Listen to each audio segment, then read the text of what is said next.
plaster cast copy of the Euthydikos Kore, Greek, late Archaic period. Original sculpture produced in Attica circa 490 BCE. Found fragmented in the Athens Acropolis between 1882 and 1886.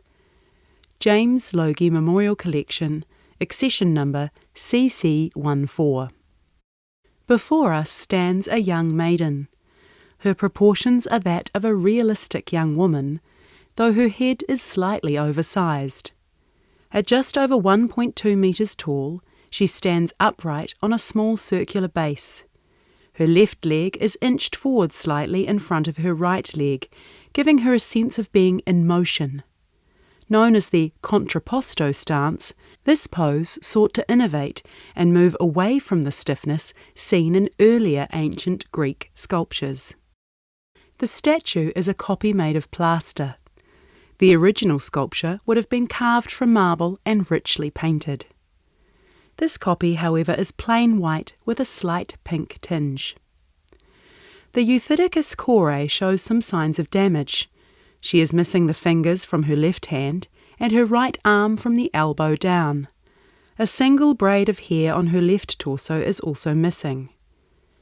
She also has several minute cracks, some of which are evidence of her restoration after the 2010 Canterbury earthquakes. Interestingly, some cosmetic cracks were copied from the original Kore during the plaster-making process.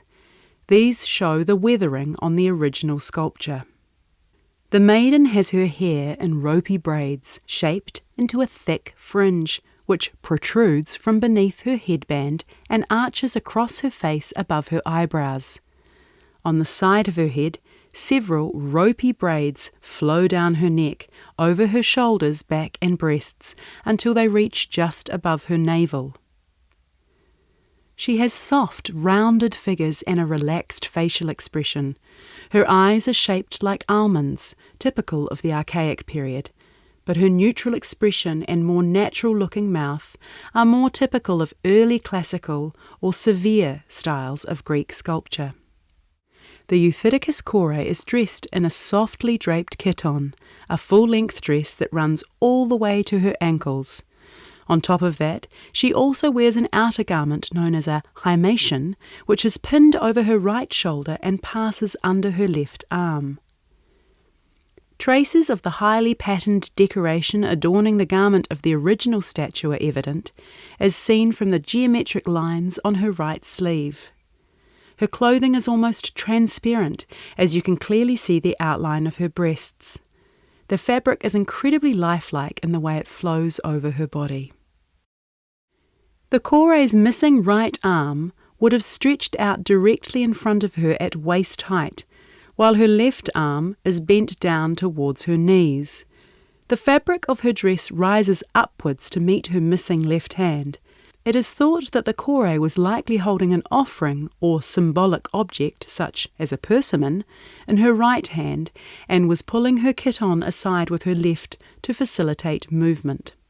She stands barefoot on a small round base with an inscription in Greek which translates as Euthydikos, son of Thaliarchos, dedicated me.